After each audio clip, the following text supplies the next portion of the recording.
everyone, Midits here. Today I'll be ranking every Power Rangers series from the Neo Saban era. Just like with the post-Zordon era, there are 4 series to discuss, so let's jump straight into this. This is a very controversial era when it comes to the Power Rangers franchise. Usually, you either grew up watching these seasons when you were young and really enjoyed them, or you grew up watching earlier seasons and aren't a huge fan of them. There's of course exceptions, but that's what I've mainly seen. Anyway, it's morphin' time!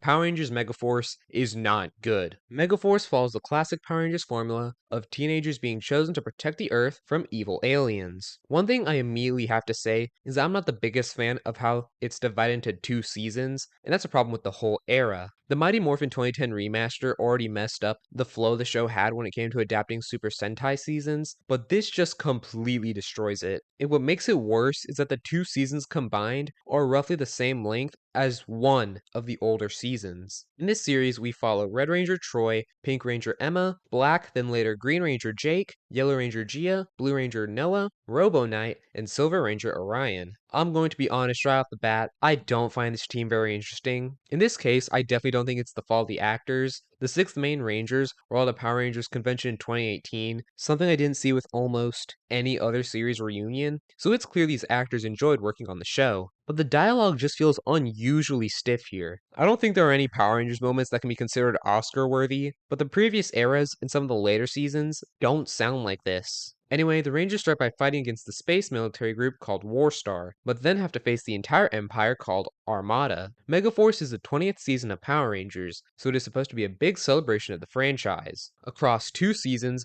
a big final battle featuring every Power Ranger is hyped up, starting from the very beginning of the first episode. The first season adapts Go-Sager, but the second season is an adaptation of Go-Kaiger, which is also a massive crossover anniversary season. Go-Kaiger is very well regarded, as it's an incredible celebration of Super Sentai in every way imaginable, and it was still considered an amazing season regardless of all the callbacks. Megaforce tries to be this sometimes, but in the end, it's just lackluster. While there are episodes having to do with previous Ranger seasons, they feel far more underutilized compared to Go-Kaiger. The same goes for the Super Megaforce gimmick of being able to use previous Ranger powers. There are so many unique uses for these powers that we see in Go-Kaiger, but they don't appear here for no discernible reason. And what is often found the most disappointing, and I have to agree with this, is the final battle. This has been, like I said, built up over 2 whole seasons. This is it. We're getting the ultimate culmination of the last 20 years of the franchise in one fight. But we only get some cameos with a battle that lasts a couple of minutes. I know there's an extended version of the episode,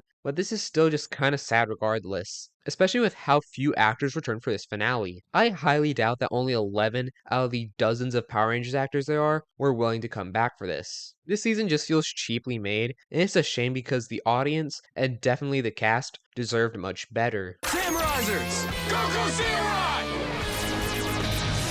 Power Rangers Samurai is the first season of the Neo Saban era, and I promise that I won't be negative for the entirety of this video, but Samurai falls into a lot of the same problems as Megaforce. Samurai, along with Time Force, is considered to be a very faithful adaptation of its Super Sentai counterpart, but while Time Force has been praised for this, knowing when to make changes that enhance their version of the story, Samurai is condemned for this as quite a few people just view it as lazy. In watching the show, you can definitely see where they're coming from. Shinkenger is heavily connected to Japanese culture, and Samurai leaves the plot the same while having it take place in America, and it can feel a bit jarring at times. The series follows Red Ranger Jaden, Blue Ranger Kevin, Pink Ranger Mia, Green Ranger Mike, Yellow Ranger Emily, Gold Ranger Antonio, and Lauren, who temporarily becomes the Red Ranger. This team descends from an older team called the Ancient Samurai Rangers, and the Rangers must face the Nilox and their leader, Master Xandrid. One thing I want to note is that Bulk returns in this show, training Skull's son named Spike on how to become a samurai. At the end of the show, we get a reunion between Bulk and Skull, and I will give the show credit that it is a great moment seeing the two of them again. Another actor returns in this series, but they don't play the same character, that being Decker, portrayed by Rick Medina, who played Red Ranger Colt in Power Rangers Wild Force. One thing I definitely want to mention is the crossover with RPM, because it's genuinely awful. Clash of the Red Rangers features the return of the RPM Red Ranger Scott and nobody else. Not only that, but the Red Ranger never takes his helmet off the entire time, with them giving a plot reason for why he can't. At this point, you might as well not have a crossover episode if it's doing the absolute bare minimum. There isn't even really that much to say when it comes to this series that I haven't already said about Megaforce. but Samurai is at least not as much of a disappointment since it didn't hype itself as much as Megaforce did. It's leagues worse than the last two seasons of the Disney era, though. It's morphin' time! Power Stars! Lock in!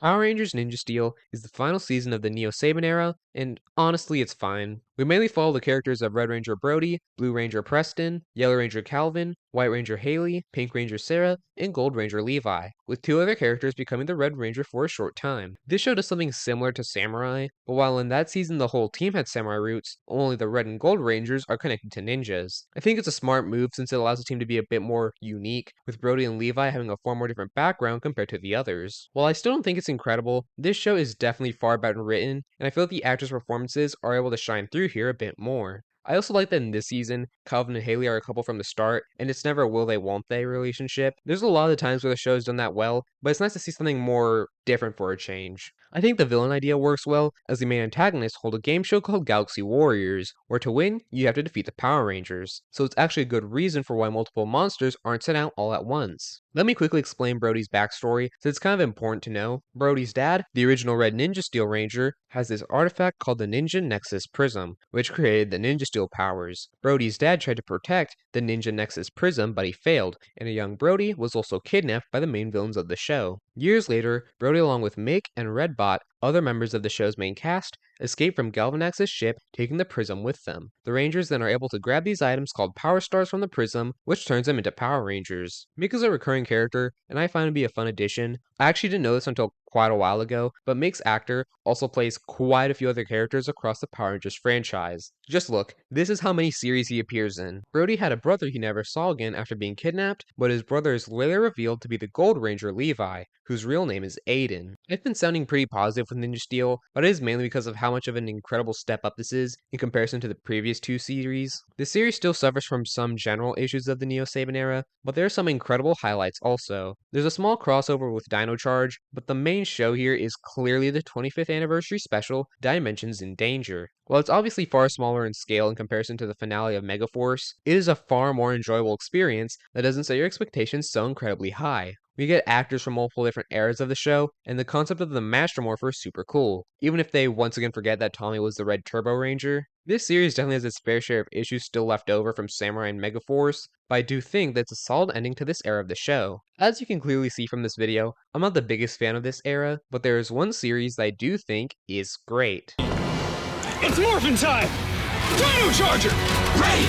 Power Rangers Dino Charge is easily, without a shadow of a doubt, the best series of the Neo Saban era. This story starts at the time of the dinosaurs when a bounty hunter named Sledge tries to steal crystals that act as morphers called Energems. Sledge fails to get the Energems, and they have been hidden on Earth for millions of years. The protector of the Energems keeper is found by Kendall Morgan, a paleontologist, and the two of them try to rediscover the Energems. A team of 5 Rangers is formed out of the people who found the Energems themselves already. This original team consists of Red Ranger Tyler, Black Ranger Chase, Blue Ranger Coda, Green Ranger Riley, and Pink Ranger Shelby. But the final team is a whopping 10 Rangers, with Gold Ranger Sir Ivan, Graphite Ranger Philip, Kendall, who becomes the Purple Ranger, Aqua Ranger James, and Silver Ranger Xenowing. This is a lot of Rangers, and you might think with this many, the writers might struggle with so many characters, but the show does a really good job handling this team. The later members don't appear in every episode, so when they do appear, it really feels special. And the introduction of these characters is pretty spread out across the 2 seasons, so you don't get introduced to too many people too quickly. The main cast themselves are all really great too, especially Coda, who's probably my favorite Ranger from this era. His whole thing is that he's a caveman who found the blue dino gem before then being frozen in ice for 100,000 years, and the actor really gives his all into playing that character. I honestly really enjoy every single member of this team. One thing I haven't mentioned that makes this series pretty special is something that happens at the end.